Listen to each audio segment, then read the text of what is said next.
Hello and welcome to DNA of the Soul, a podcast meant to explore the cultural impacts video games have both in and out of their subculture. This week in our Games We Love month, I'm the host for a game that I absolutely adore, Katamari Damacy. Game that's one big clump of soul. While it's not as notable as many other games, having only sold 120,000 copies in its initial release, this cult classic, released originally on the PS2 in 2004, still managed to capture the hearts of the few who played it. I'm joined by our co-host, James. Neil James Strong. Hi. I can't. I'm spacing out. Sorry. Matt. Ursa Matt. A quick disclaimer here. Katamari Damacy doesn't have much of a plot, and seeing the entirety is summed up in the literal first cutscene. In the main draw of the game is gameplay, the music, and the wackiness of the world of the characters. There's nothing to spoil. Just have fun with the game. We do what the king says. We stan a pompadour king. He truly is a king in every sense of the word. So, while the first game of the series I played wasn't Damacy, it was in fact We Love Katamari, I still have an unending fondness for this game and the series that it spawned. Finding this series shortly after my childhood dog passed away saved me in a time when I desperately needed something to smile about. If you need something to smile about, this game will do it.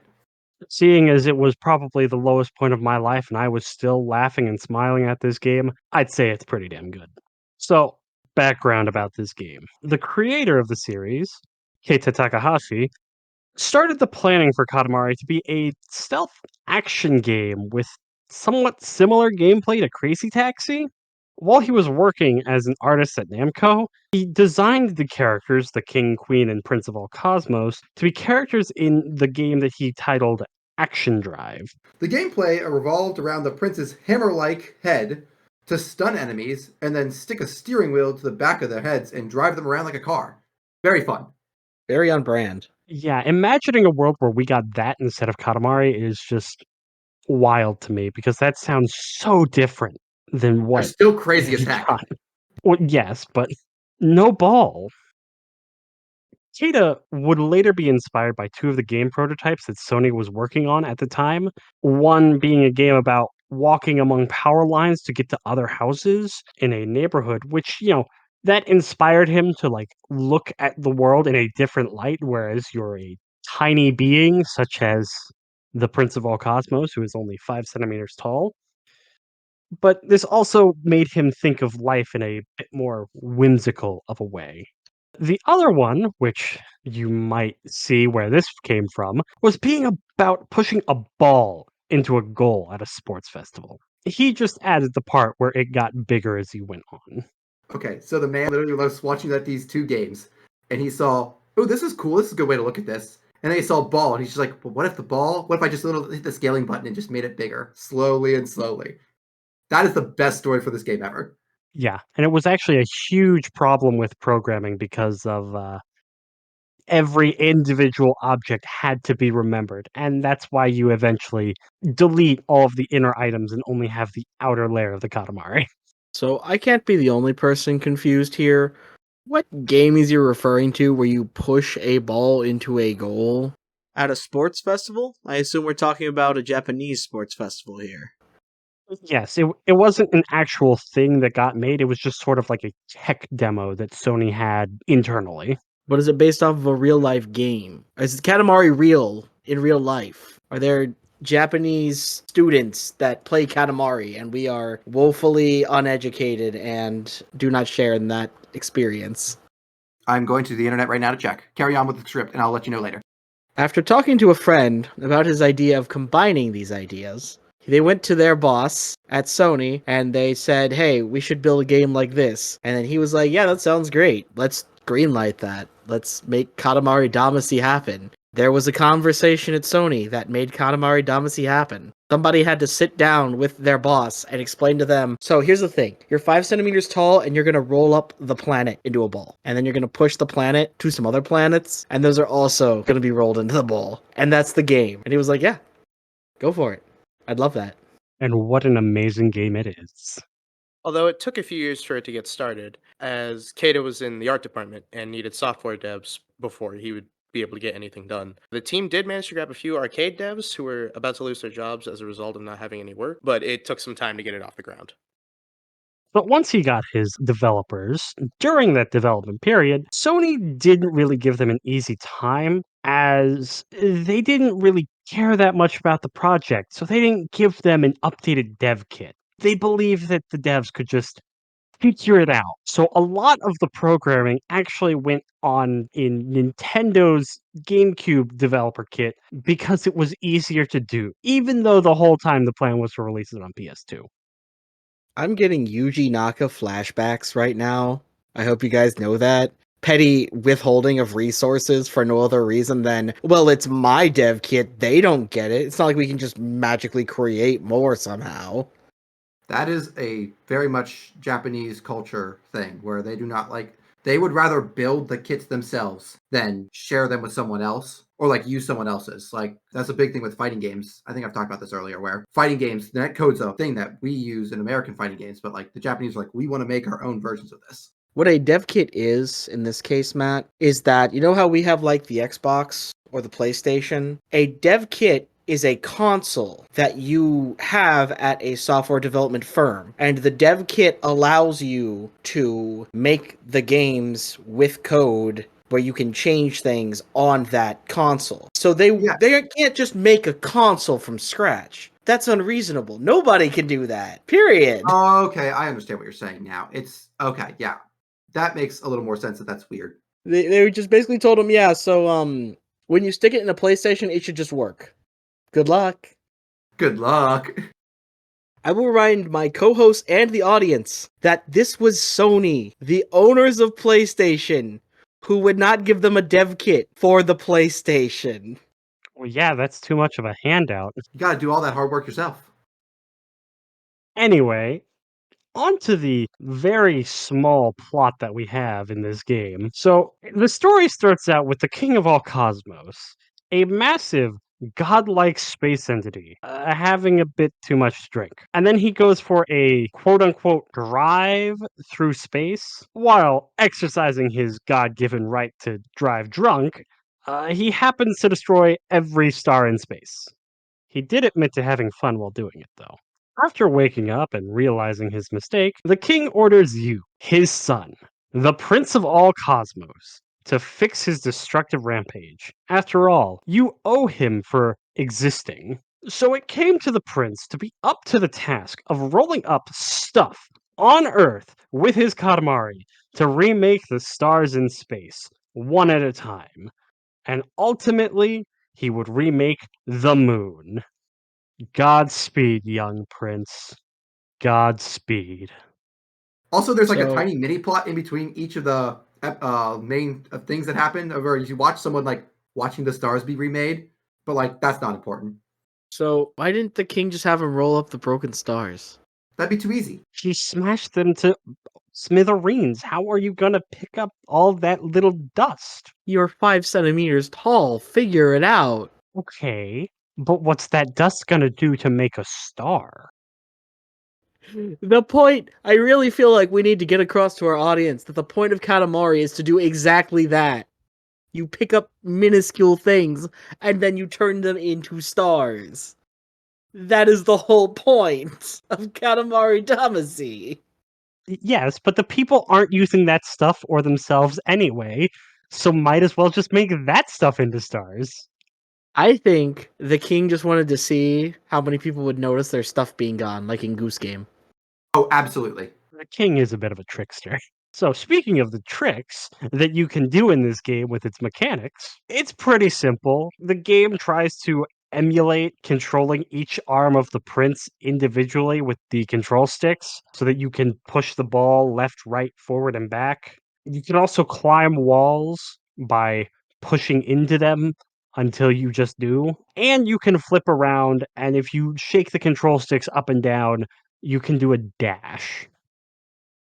So the levels are constructed as such. Each level has a unique challenge, like rolling up as many crabs as possible, or ending as soon as you pick up a bear or a cow by accident, with the idea being that you want to grab the very biggest one that you can possibly find to make the king happy. Also in each level, you can find the prince's cousins, or these things called royal crescents, that allow you to change up your cosmetics. In each level, the main goal is to simply get a ball of a certain size. You'll start out like 2 centimeters and you'll try to roll up to like 10 centimeters. And the goal is just to get the biggest ball. There are also additional levels called constellation levels where you have to pick up certain things based on what constellation you're doing. Like the cow level is trying to find the biggest cow and only pick up the biggest cow. Or the crab level is get as many crabs as possible. And then along with these levels, you also can help find cosmetic changes. Like you can pick up some of the prince's cousins and play as them. Or you can pick up little presents that are laying around that are harder to find in certain areas and put on little hats and stuff. But overall, it's just get the ball as big as possible.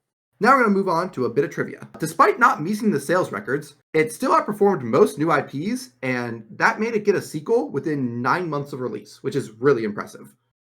Also, on release, it had received resounding praise from critics and fans, inspiring the plot of the sequel about being how everybody absolutely loved it and making it canonically the best game ever. Does the king in the first game not realize he's in a video game? No, we weren't that meta yet. Do we remain that meta going forward? He's aware that he has a lot of fans. I think that's about as far as we go. So, on that topic, Katamari Damacy is on US Gamer's list of the 15 best games since 2000 at number 13. Quite the auspicious honor. I've never heard of US Gamer before. What you probably have heard of, though, is that it does have a permanent spot in the Museum of Modern Art in the United States. What kind of video game gets put into the Museum of Modern Art? Like, I get it, it makes sense because the game is beautiful. But also, that's crazy. Apparently this kind of game does. So, on to some other various discussion points. So, in Touch My Katamari, the last game that they've made at the time of recording this that wasn't a remake, they do have a character who is absolutely in love with Katamari and ends up getting rolled up in one. And he describes it as one of the best feelings ever. Something so warm and welcoming like a mother's hug. Do you think that that's like true? Like that's what it would feel like? You know, you're sitting there, you get rolled up with a literal fire and you feel like you're being hugged. Okay. Hear me out. Yes, because the item, the Katamari itself, is such a godly thing that you just touching it is divine presence itself. Afterwards, if you're in like the later parts of the Katamari though, nah, that thing's awful. I cannot describe what that mostly reminds me of on YouTube or any other God-fearing platform. But no. So speaking of websites like Patreon, the king does have a bulge in this E-rated game. Is that weird to anyone else? No. Is it directly pointed out or talked about in the game? It is not talked about in the game, but it is just there. That's fine probably. Listen, okay, you gotta have some semblance of taste. Have you seen the king? Yeah, he's got a sick haircut. What are we tasting? The king's bulge. On a more serious note with this series is the touching on abusive parenting that it seems to have. Yeah, I was gonna mention that when you're talking about the plot, and then I noticed I was like, oh, we're gonna talk about that later. Yeah, the king is messed up. And you know, in what is it, Me and My Katamari, the PSP game, like they kind of give more of a backstory, along with no, that was in We Love Katamari that they gave the backstory of his father also being abusive, but still really caring.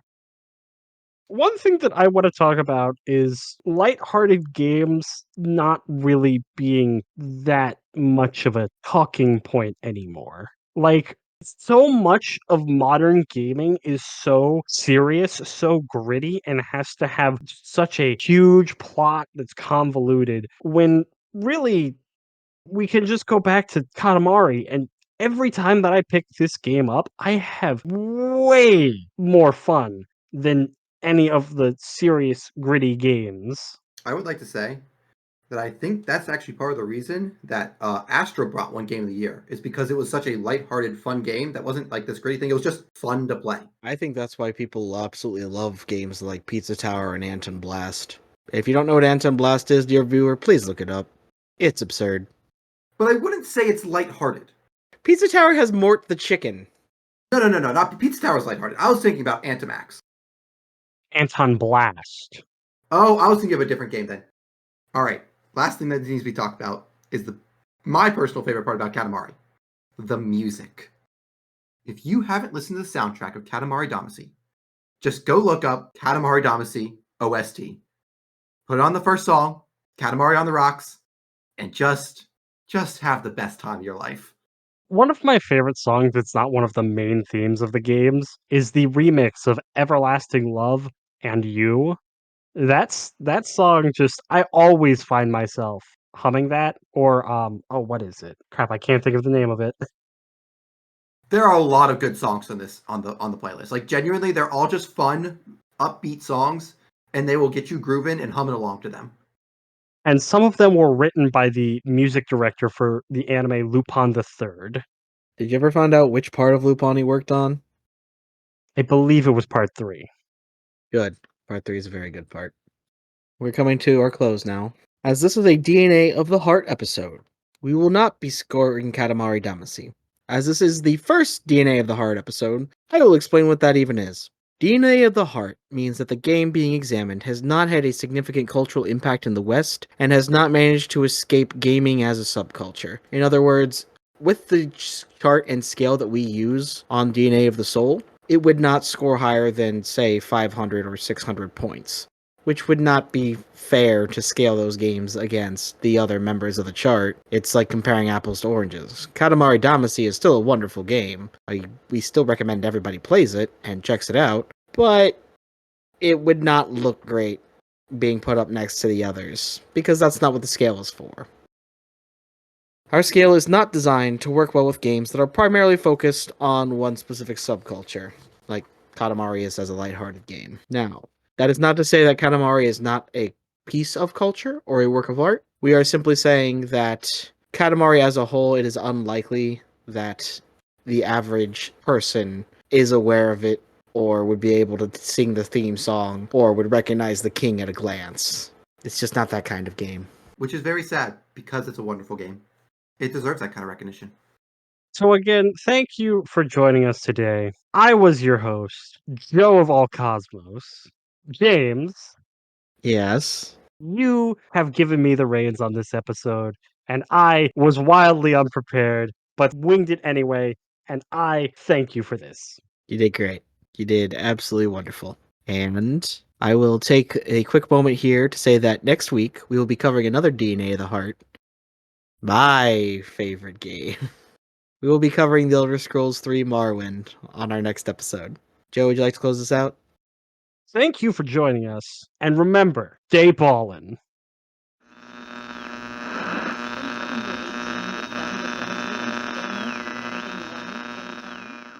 Cause I'm all in.